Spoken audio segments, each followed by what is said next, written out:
Down music.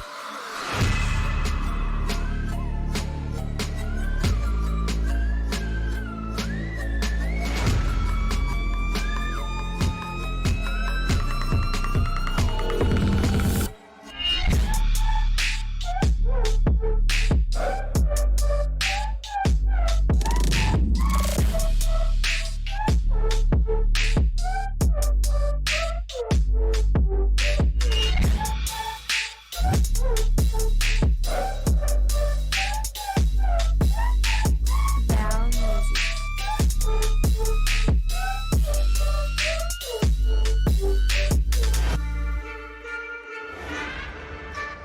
Dios.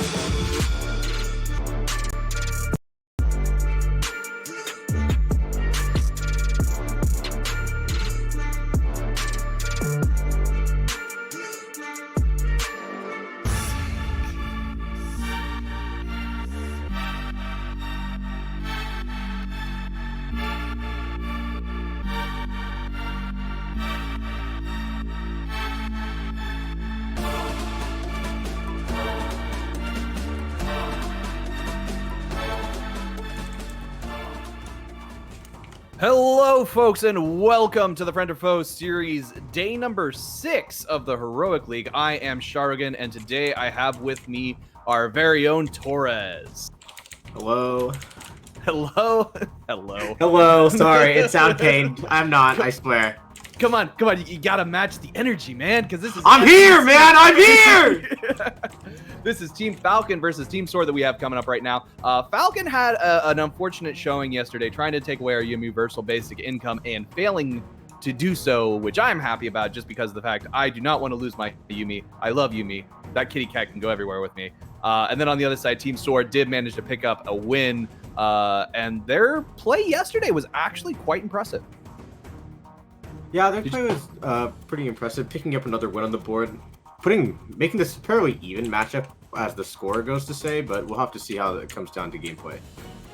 Yeah, definitely going to have to see how it comes to gameplay. Team Sword has definitely shown that they've had really good overall macro play, which I'm looking forward to seeing what they pull out here.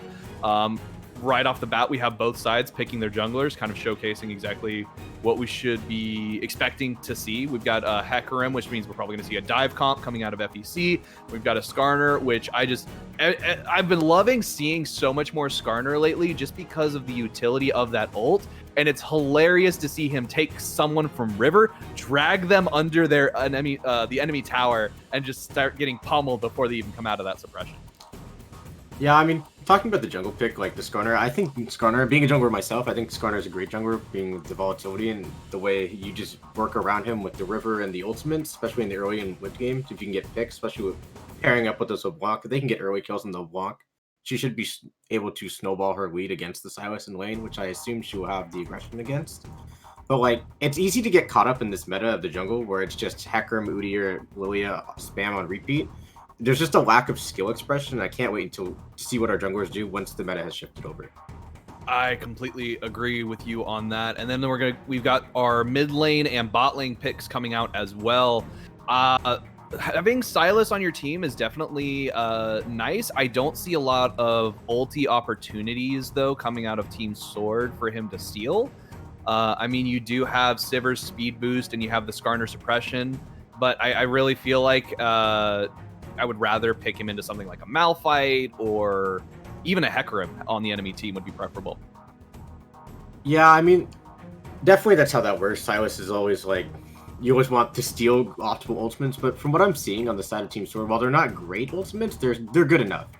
What Falcon is probably going to end up doing is probably just picking the Sylas into the LeBlanc just for his ultimates, hoping that Sword drafts some good ultimates to steal, but also the Sivir boost, if Falcon's drafting how they are now with the Hecarim, if they draft some sort of engage support, I feel like the Sivir and Skarner ult will be good enough for picks and engage. Yeah, definitely. That actually, you're kind of making me eat my own words, just because I'm thinking, giving a Hecarim a Sivir ult just any time is awesome. And we have a pickup of a Malphite on FEC and an Alistair. Both of those really powerful, just jump in your face. This is definitely a massive dive comp, where that initial burst of damage is going to be what takes them out. I have a feeling that FEC is going to need to focus on LeBlanc, just because of the fact she's going to be so shifty with those clones that she can probably dash out of the initial burst, survive most of that damage, and then just come in and jump on the Ezreal and start wrecking face. And once Ezreal goes down, that's where your sustained damage is coming from. That's going to end up being a huge issue for FEC. Yeah, well, LeBlanc's going to be an issue for FEC. If she doesn't get ahead, I don't think she's going to be stomping any of these carries. Malphite's too beefy for her to one-shot. Hecarim's too beefy. Alistair's too beefy. Ezreal has some mobility, and Silas kind of just heals. And if they're not picking Silas off early and just destroying him, I think he'll be tanky enough to just withstand her one-shot combos. Mm-hmm. What I want to see from Falcon is really just staying kind of grouped together and playing towards their win condition, which is their ultimates in a hard engage.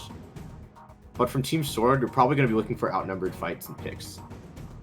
Yeah, I definitely have a feeling Team Sword's going to be looking for those picks, those like hunting in the jungle sort of things. Just based off of these two team comps, where do you kind of lean? I'm kind of leaning FEC a little bit at this point, just because of how hard that engages. Right now, I'm leaning towards the FEC because their comp more or less comes online after an out of laning phase, and it looks like Team Sword hasn't really punished any of the lanes necessarily. Yes, they have a winning mid matchup, but in terms of bot lane, that Ezreal is going to have a really good time in that lane, as Leona and Sivir are never going to be able to get on FEC, and I feel like if they can translate early Drakes, they'll get perfectly fine into the mid or late game. Definitely. And with that, I think we're probably about ready to jump onto the Rift and go see how this game fights out. Alrighty then, and as they drop onto the Rift, we're probably just going to see the basic 5-man spread coming out from both teams. I don't really expect a huge fight early on. In fact, I expect these junglers to probably focus more on their clears. I don't know if we're going to see a gank before both junglers have had a chance to actually finish their camps, but that will definitely be something to keep an eye out for. Yeah, what I suppose Team Sword can actually go for is that early they're going to go on for a level 2 to try and chunk out the Alistair and Ezreal lane, just because they're not going to have prio in that lane at all past that point. So they need to do as much chunking as they can to manipulate the wave in their favor. Depending on where the Hecarim starts, I can see a world where he does start red and just goes up to gank the Urgot and get rid of his flash. That way, because Malphite will be shoved in for level 1. Mm-hmm. Yeah, and one thing I do want to make a note of is we are on patch 11.8, and this was the patch that LeBlanc actually got. Look at that. Look at that cowbell. You can never do wrong without a lot more cowbell. Beshewap just hanging out there. You know, that's some damage I would be willing to take, too, if I was him.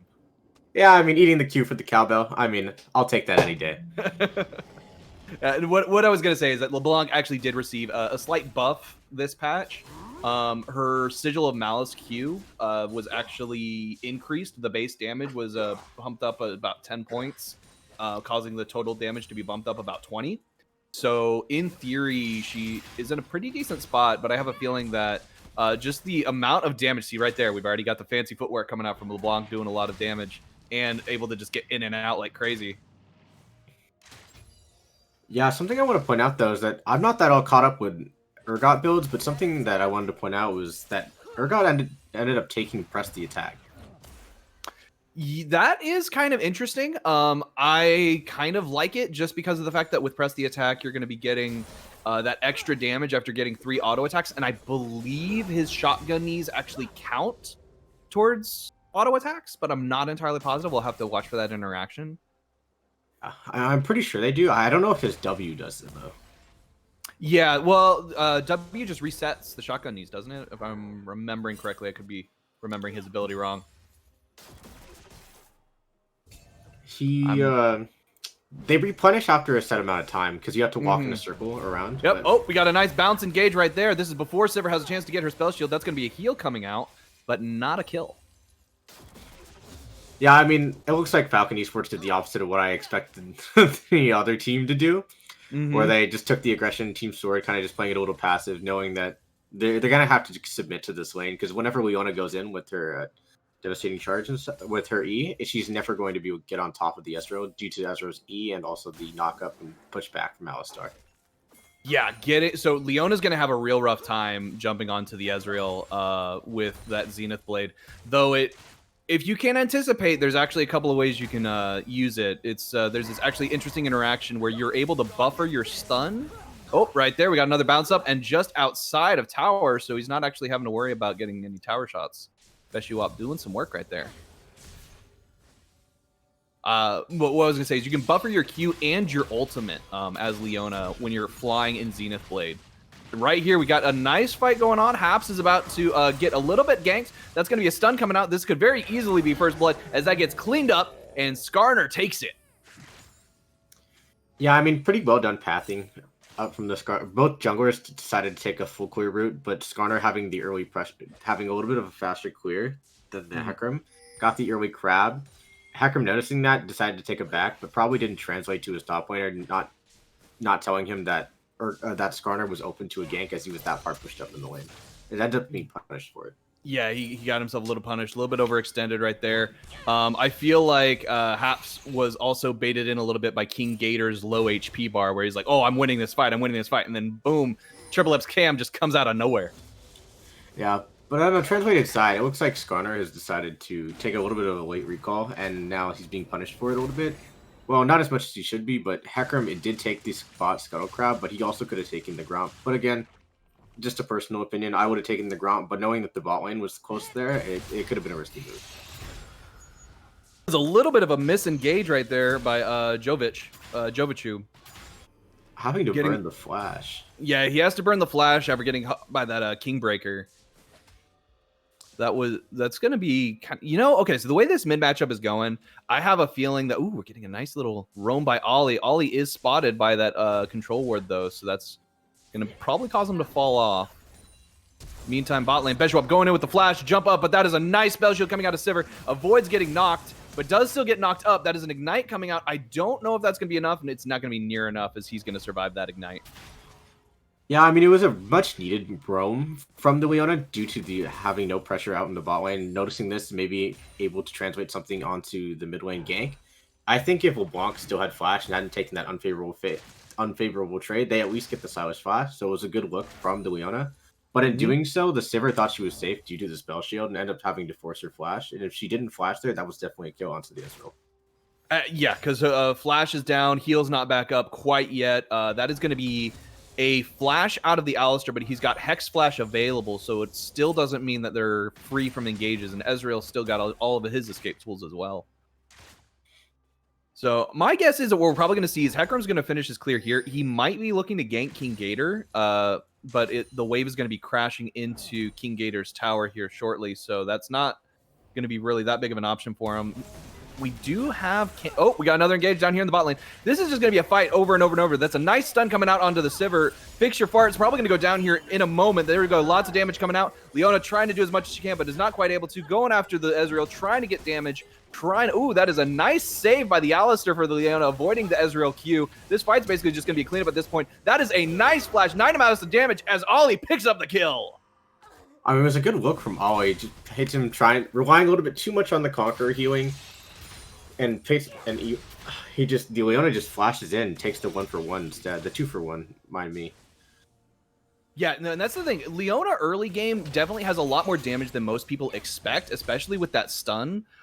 You do need your allies in order to proc the sunlight and to really make the engage useful, but it's not necessarily what you need. Right there, the Hex Flash coming out from Alistar. That is a nice knock up by FFS3. That is a stun coming out as well, but it's not going to be another kill as the Corrupting Potion comes out, allowing Jovichu to survive in lane just a little bit longer.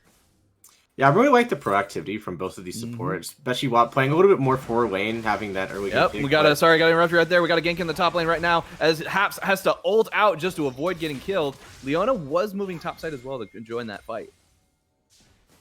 Oh, we might be seeing another engage here in the river. We got a bat going on. The Zenith Blade comes out, but is not quick enough. Yeah, kind of scary there for FFS3, but he's doing all right.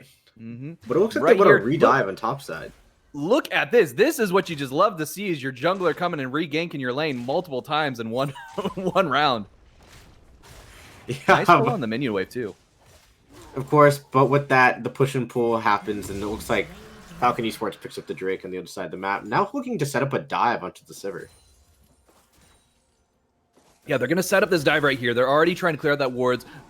Fixture Fart knows that the dive is coming. This is a 4-man dive for one poor Sivir. That's a nice spell shield, but I think it comes out a little bit early as the knockup comes out, and that is an easy pop. Yeah, Fix is just not having a fun time in this lane. The whole squad pulled up on his block and just ended his life right there. 0-2. But like you said, the push and pull, that is going to be a traded Rift Herald for the Drake. Yeah, on the side of Falcon Esports, it's good to get the Sivir out of lane. You're kind of just choking her out with the EXP, but you've essentially sent 4 players down there, and a lot of EXP and gold was left alone on the mid lane. And I don't. In the end, you do get the Sivir behind, but at what cost? It depends what you take from here on out. Yeah, see, and right there, we got another fight going on. We got a TP coming down as well as our buddy King Gator is coming in to join this fight.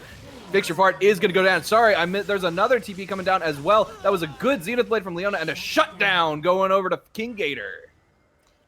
I like the aggression that Falcon is putting on. They're like stepping on the gas. They're trying to extend their lead. But at this point, you've just given over your 650 gold shutdown onto the Urgot, the one who was, you know, kind of going to be your tank killer and kind of be a real threat in the mid game. Yeah, and I actually misread that. The Ezreal warp shift, actually, I thought was another teleport during that fight. It's all right. It's just okay. It's just a little bit of a mystery. There was only one TP because Hap still has his. Jovichu is trying to get that chain of corruption out, but doesn't quite manage to actually hit it. Honestly, LeBlanc's chain just throws me off. Oh, we got a pause coming out. Let's see if we know what that is for.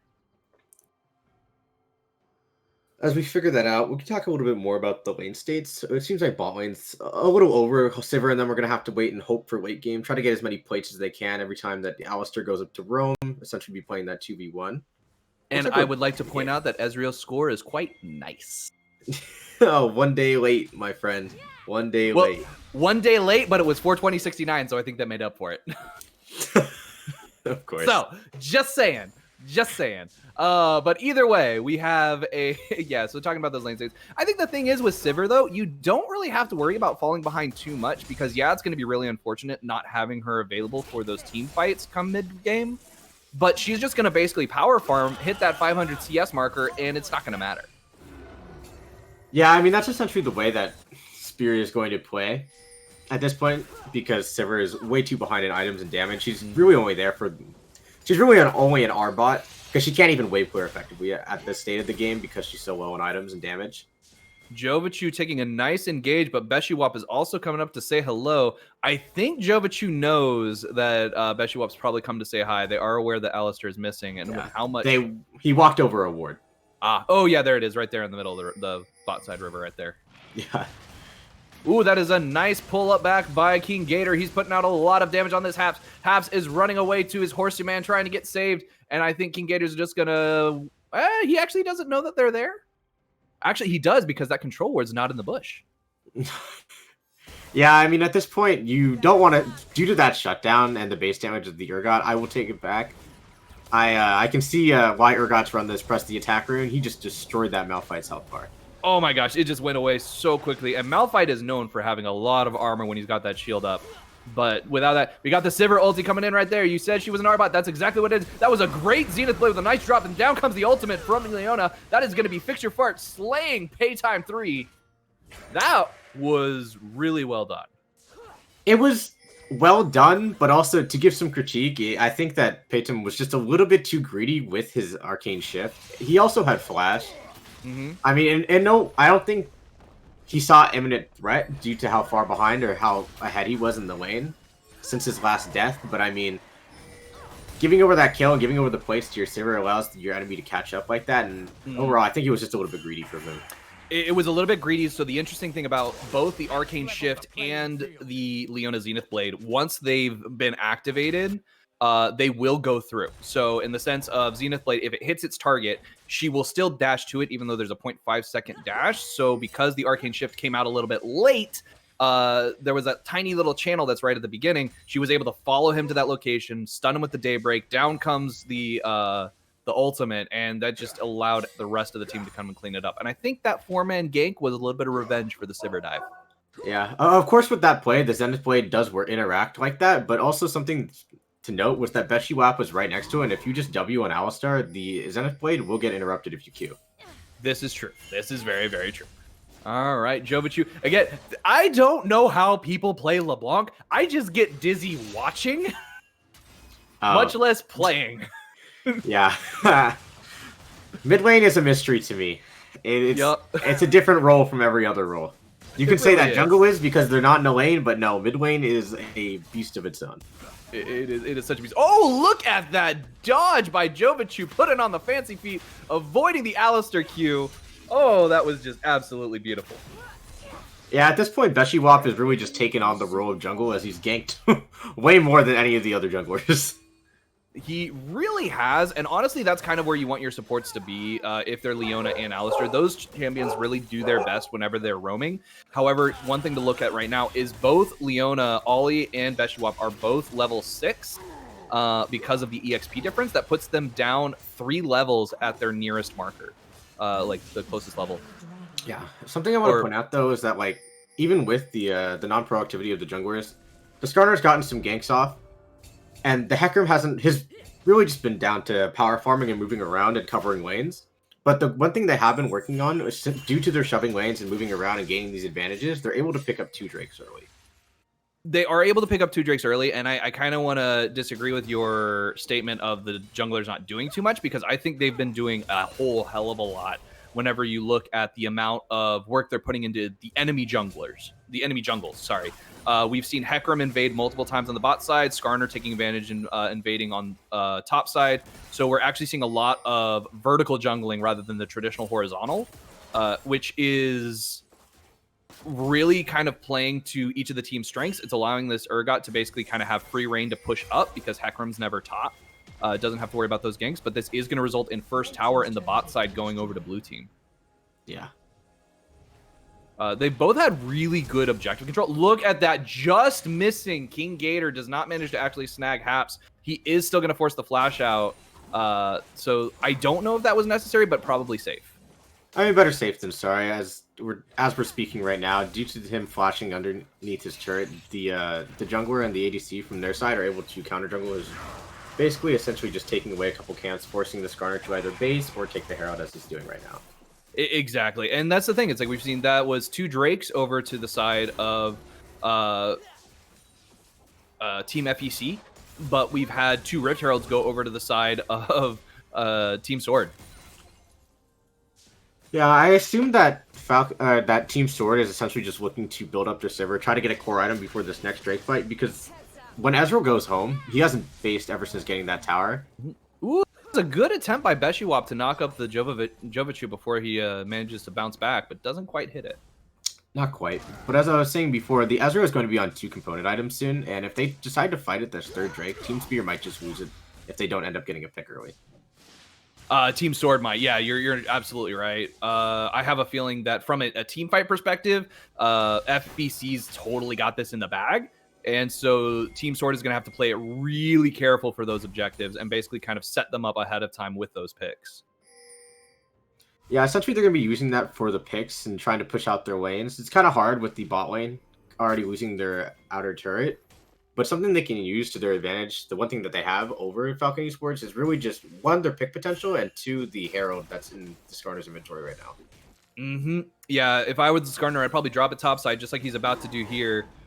Take out that topside turret, so basically you reverse the tower situation. But drop. Oh, actually, they're going to choose not to drop. I'm just going to take it. A nice flash from Jovichu. That was a beautiful flash. Yeah, we're getting a lot of fancy footwork coming out of this mid laner. Honestly, I kind of want to see him on a Zed at some point in time, just because of the fact that he's able to play LeBlanc this way, and AD Zed might be really interesting to see. Maybe we have the next Faker. Beshi Wap dropping the ward to be like, oh no, there's a giant crab coming right this way. Yeah, you can see the sorry. You can see Team totally Sword. Fine. That wasn't a boring yawn, I swear, I'm just tired. You could see Team Spear kind of just moving around after they got that top tower, trying to create some pressure in the mid lane. As Ezreal's kind of just pushing it out far away, farming it up. Looks like Leona goes in on top of the Alistar, but nothing really is going to amount to anything. Yeah, that kind of engage from a Leona is definitely one of the asserting of dominance engage, where you're basically just saying, hey, I'm still here, you can't hurt me, ha ha ha. Like that, I do those all, like, personally, I love doing them all the time. It's so much fun. Yeah, no, so I think what we're seeing, we saw Alistair push out that bot wave. We have LeBlanc responding to that. Malphite is once again top. He does have TP. I don't think we've seen a Malphite TP this game. I don't know if he just felt like he hasn't had it. And I just now noticed that Hecarim did not take Flash. He took Ghost instead, which is probably a really good idea for him, just from being a Hecarim. And we're going to be setting up for this Drake right about here. And looking at the item sets right now, Silas has got his finished I'm blanking on the name of that frozen. It's not Frozen Heart. Emperor Frost. Yeah, Emperor Frost. Yeah, that's one of those newer items that are on the board that I'm still. Oh, I know what it does. I've seen it. I just can't remember the name. I've been killed by it too many times that I don't know the name. That I know the name. Anyways, with this, it seemed that Team Falcon essentially had was winning the Vision War, but they kind of just relented because the Malphite was taking it back, even though he had TP. But due to this, it looks like Team Spear is able to get in there and try to basically establish their vision on the Drake, aside from that earlier Scuttlecraft that was taken. Yeah, this is Team Sword, not Team Spear. Team Spear plays a little bit later today. Yeah. Let's see. Yeah, so we're going to get this fight around Dragon. I honestly, if I was Team Sword, I might just back off because I don't know if you want to engage on this. They are going to drop Rift Herald. I don't know if that was on purpose. I assume that was because he thought it was a ward, but that's what my guess is. That is a nice ult coming out from Leona, although it could also be because of the fact that the wave is in a position right there. We've got a nice bit of damage coming out. It looks like this is going definitely in the direction of Team FEC as Camel Basin picks up a kill. Haps takes down Triple X Cam. Jovic is going to have to back out, and that's just going to be LeBlanc and Leona surviving, and that is a 5-man survival coming out from FEC. Shelly doing what she can, trying to clear out this minion wave, get something back, but it's not a little quite. lost. It is not quite able to. I honestly feel like, yeah, that was an accidental drop, thinking that Shelly was just a ward.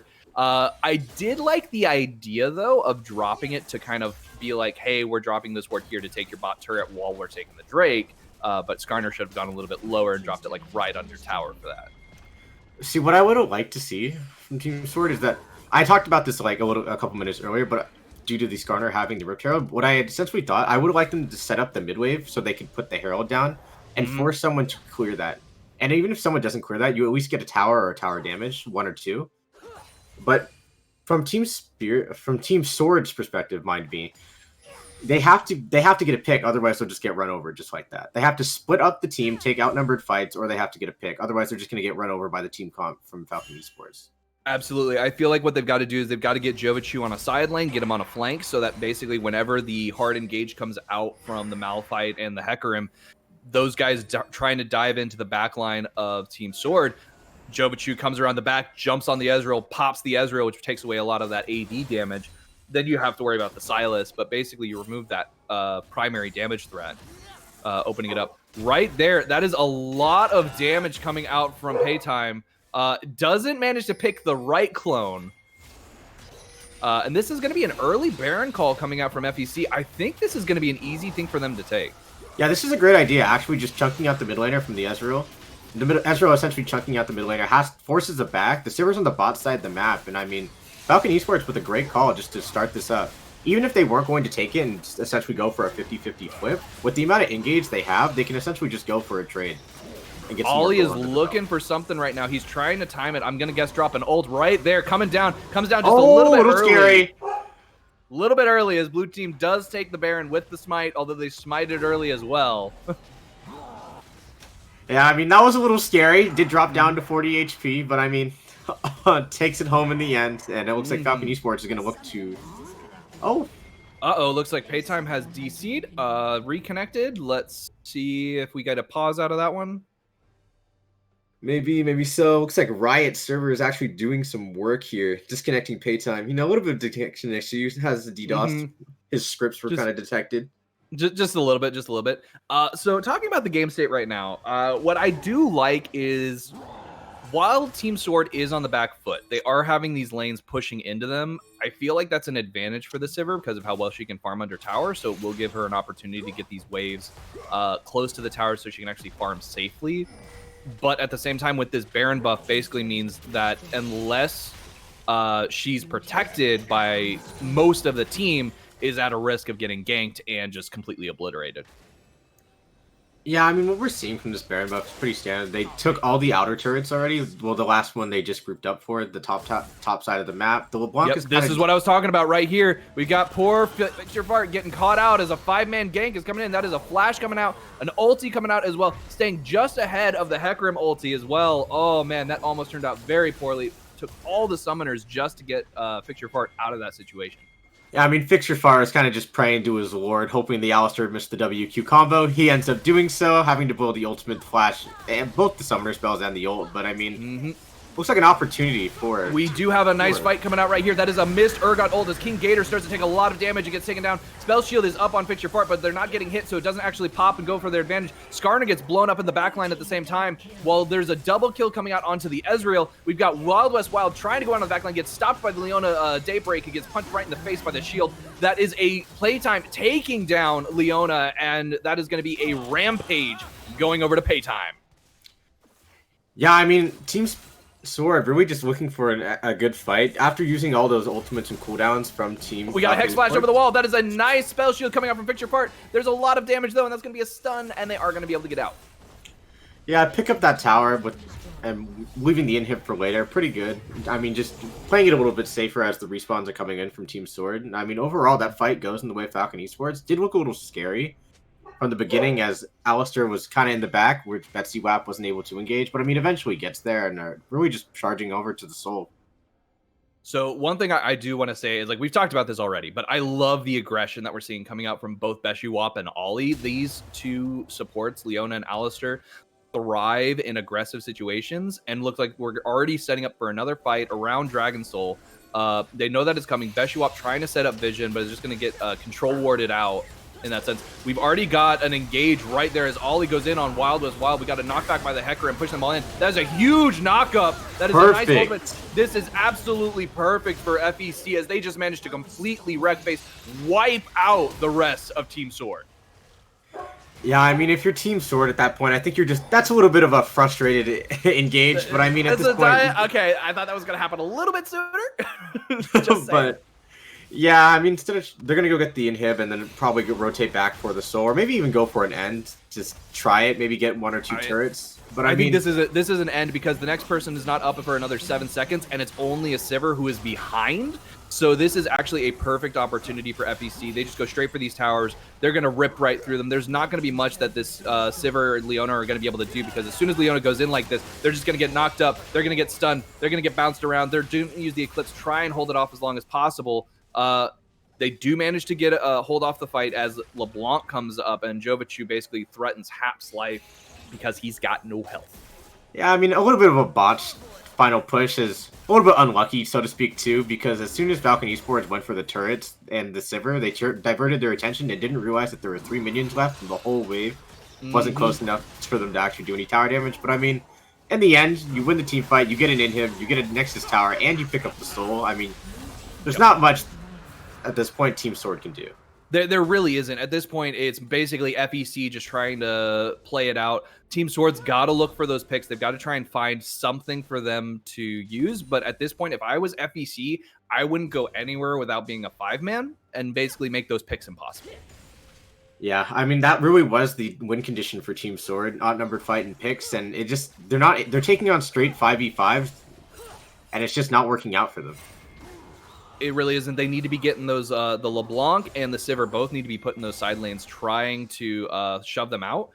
Because right now, you've got Urgot, who's about to get 3-man ganked. He's trying to back, but is not going to be able to. That is a stolen... Oh, that is a missed ult from Camel Basil. That is a nice root coming out as well from the that frozen item right there that I'm still having trouble remembering the name. Does a knockup. That is just going to be a dead crab, and we're going to be having some nice crab for dinner. Yeah, I mean...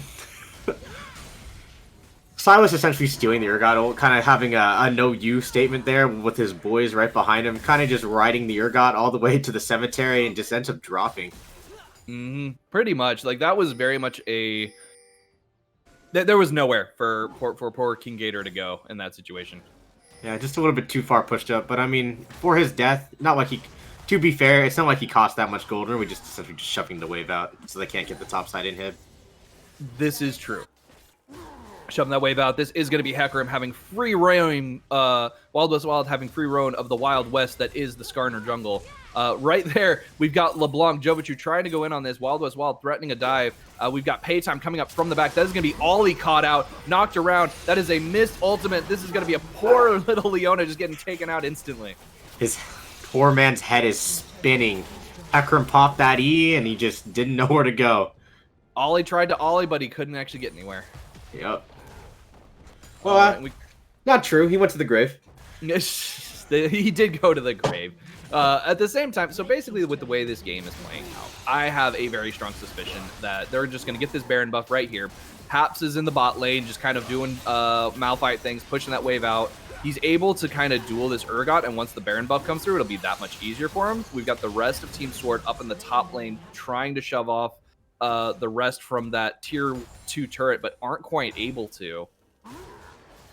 I mean, it's just slow, imminent doom. I mean, Falcon Esports is playing with has a lead, and they're kind of playing a little bit slow.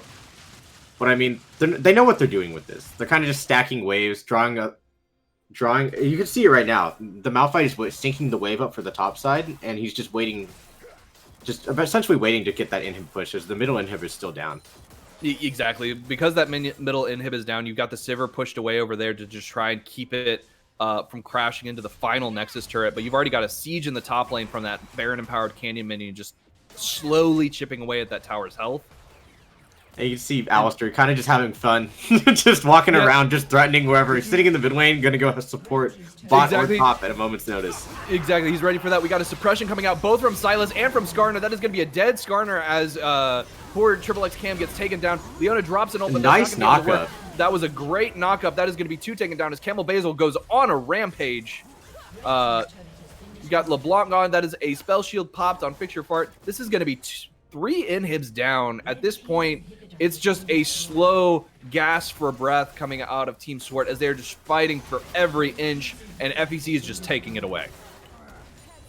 Yeah, I mean, it's just imminent doom. I mean, this is imminent doom. We got right there, Hecarim going on. We got the Paytime ults coming through to take out the Sivir. That is going to be a Nexus turret taken down. That is a dive into the fountain. A golden coming out as they tries to survive there. A game freeze at the same time. I'm not entirely sure what that's about, but I'm assuming that the Nexus has exploded. Hey, don't count them out until it's out, man. Well, yep, with that, that is going to be game as Team Falcon Esports takes down Team Sword in a way that I was not actually expecting. I was kind of, I expected a little bit more from the macro play out of Team Sword to kind of push them back, but that heavy engage comp on FEC just really put in the work.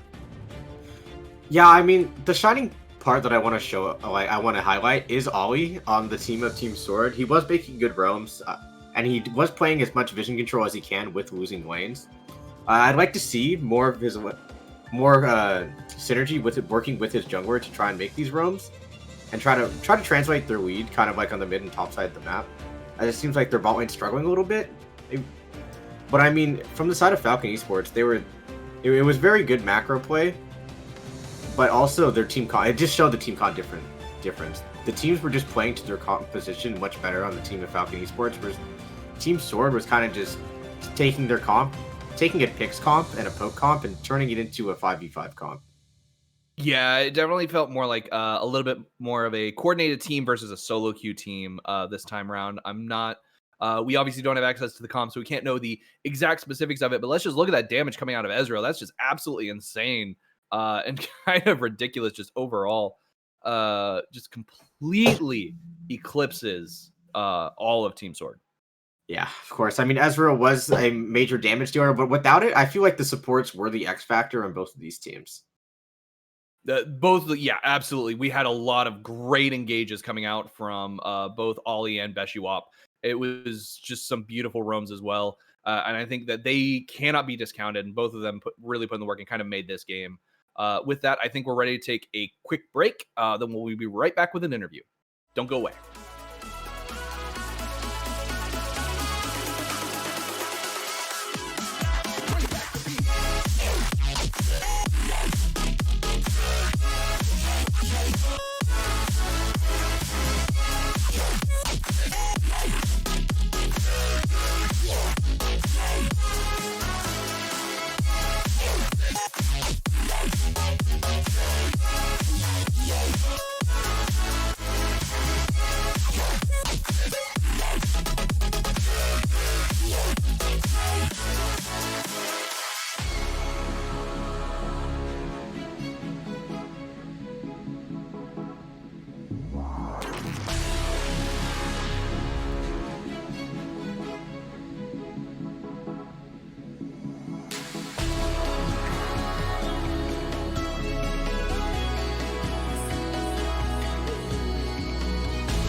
Hello, folks. Chris Edgeworth here on the interview desk. I'm joined by Paytime from the victorious Falcon Esports. How you feeling after that win? It feels really good. Overall, I just feel like this was the first game where we executed on the things that we were working on outside of game. And I think that, like, because I'm the coach, and now that I'm starting, it's really good to see, like, kind of all the hard work that we've been putting in come to fruition. I think, like, we have a lot of good players that just have a really good feel for the game, and I think we were able to show that today. Yeah, this was a hell of a statement game from you folks. I wanted to talk to you a little bit about this draft because in the green room, I noticed this draft before we came into the game, and I'll own up to it. I was a little critical, only in the sense that I do not enjoy when you put all of the good Silas alts on Silas's team. And I felt like there's a real opportunity if this comp falls behind to the Sivir win condition and the LeBlanc, if she starts getting early kills, I felt it was really vulnerable. You guys obviously pulled it out with the Plum. Talk to me about putting this composition together, your preparation for this game. Well, to be honest, my approach, without trying to reveal too much for what our team does, I don't really care about the draft too much. Like, for the most part, it's about how we execute our game plan and if we're able to identify what their game plan is. And I think that's what the best teams do, right? Like, you analyze what you want to accomplish as a team and how that plays into their team. And from there, you construct a game plan in terms of, like, are we going to contest objectives? Are we going to give objectives? Are we going to cross map?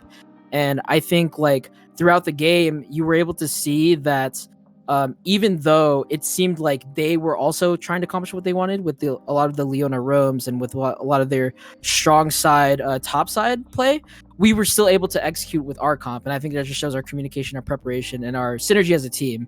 And that really was the focus in the approach to the draft. I couldn't agree more with what you're talking about the execution and coming with a game plan and executing the game plan that you actually come with. I mean, in the game, I was noticing a lot of not only Beshi getting out of the lane and roaming a lot and being effective in those roams, but also on the other half of that coin, you being the ADC without your support in lane, obviously being on the Ezreal, it makes it a little easier. You played fairly well on the weak side when you have your support roaming. So what's it like in the lane with Beshiwap, your communication, and setting up for these roams? So when I actually came into this team, I actually don't know these guys outside of the game. They actually picked me up a couple weeks ago just for Clash, and I kind of noticed their synergies and how they play, and they notified me that they were actually a part of this league and other leagues as well. From there, I offered to coach because I do coach in the Air Force Gaming League, and there I'm a support main and I'm the primary shot caller for my team. So when I came into this team, I noticed that Beshiwap was extremely communicative about what he wants to do and how his team kind of resonates with his shot calls. And I realized that, you know, when we were deciding to put me into the starting roster, I knew that having him on support would enable our team more than anything.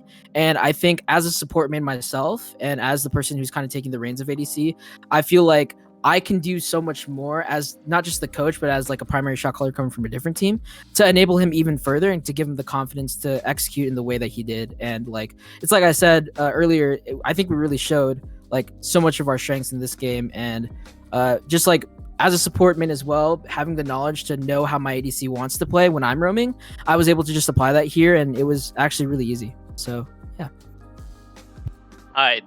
I really enjoyed that answer. That was really in depth, and yeah, I really enjoyed your thought process on that. That's a lot about how I would feel about my own personal approach to the game. So, let me ask you on that same token. I really enjoy this new iteration of Ezreal. Now, I was also a big fan of the so-called blue build of the old items, and I think that while this is obviously a very distinctly different build, I think it is pretty interesting for Ezreal with how his kit plays, especially putting in the third item Mythic. You played Ezreal awesome this game. Talk to me about how you feel about the new iteration of Ezreal. Man, so I've actually been playing Ezreal for a while now, and I think like season in and season out, similar to Rise, how like Rise always gets reworked. Ezreal kind of has to adjust with all the changes, and I think a lot of Ezreal mains, a lot of ADC mains, you go up and down between like what's worth it and what's not. And every single season, it seems like he finds a more interesting build that if you're able to unlock the potential, it feels so like free. It feels like super powerful. I think for this season specifically, I was torn between building Manamune and not. Majority of my games, if you guys look at my match history, like you'll see that I don't build the Manamune and I build Essence Reaver and Drakthar. But after the last couple weeks of really being in like other competitive scenes and doing more research and seeing like the pro scene really in LCS, LCK, all those leagues, I was able to see like the effectiveness of the Essence Reaver and the Manamune, building them first. So just kind of like for a tidbit for people who are interested in picking up Ezreal out there, Manamune and Essence Reaver are so cheap that even if you get behind, your power spike, as long as the Murmon is stacked to a certain degree, like you'll be as strong as someone with a mythic and a second item, because even nowadays with the mythic items, it's hard to figure out what mythic item or what legendary item fits perfectly second. I think with Ezreal, it kind of circumvents that. You know what he wants to do, and all of both of those items between the Murmana and the Essence Reaver, they synergize so well with this kit that you can kind of like just kind of go it every time and kind of like feel out the game for your third item, and it just feels a little bit more natural than for other AD carries. In regards to building Drakthar third, to be honest, that was me kind of just flexing. You shouldn't build it third. You should definitely build Cyrilda's, or you should build LDR, just because like it synergizes well with like playing into the tanks and their HP later into the game.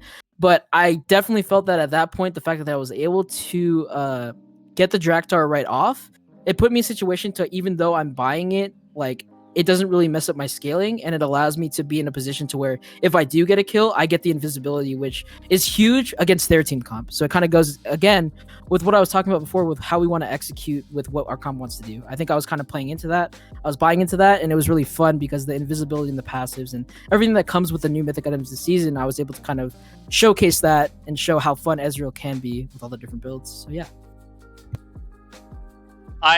For me, one thing that I want to highlight from the answer you just gave is, with the building into 2 legendary items instead of building into a mythic and then a legendary item, to the point that you make about, with those 2 items just on Ezreal's build, it tends to be about power neutral.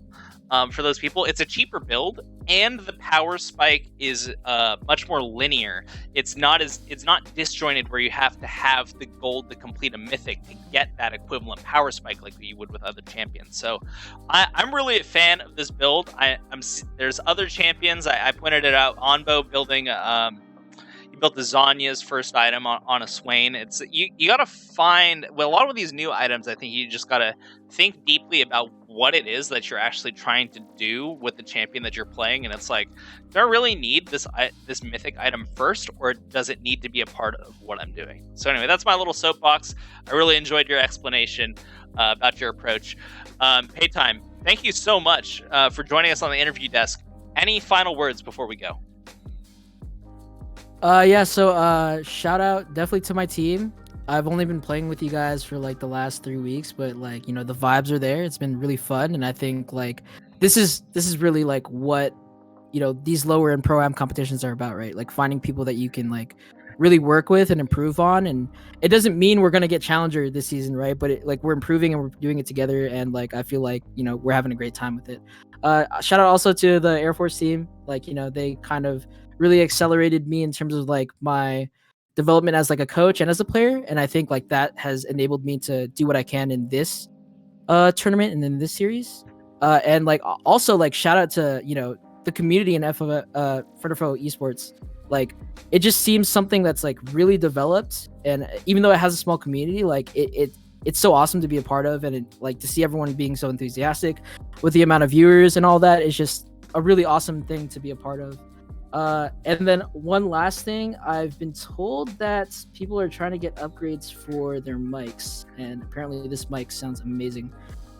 So this mic is the HyperX Quadcast. Let me Google it real quick to see if that's it. HyperX Quadcast. Yeah, it's the HyperX Quadcast mic. I actually caught it like a week ago because I wanted to upgrade myself, and it's been like absolutely amazing. So for all the people that are viewing right now who are looking into upgrading their mic, it's about $150. I'm not sponsored by HyperX or anything, but like I think for the amount that it costs and the quality that I've been told it's at, I think it's like a really good buy. So, shout out to you guys who are looking for that. If you guys have any questions about it, I guess you could just hit me up. But yeah, that's all. Thanks for giving me this opportunity to interview. And thank you for joining us. Hopefully, HyperX hears and the check's in the mail for sure. I hope. Paytime, thank you so much for joining us on the desk, folks. Don't touch that browser. We'll be right back with game 2.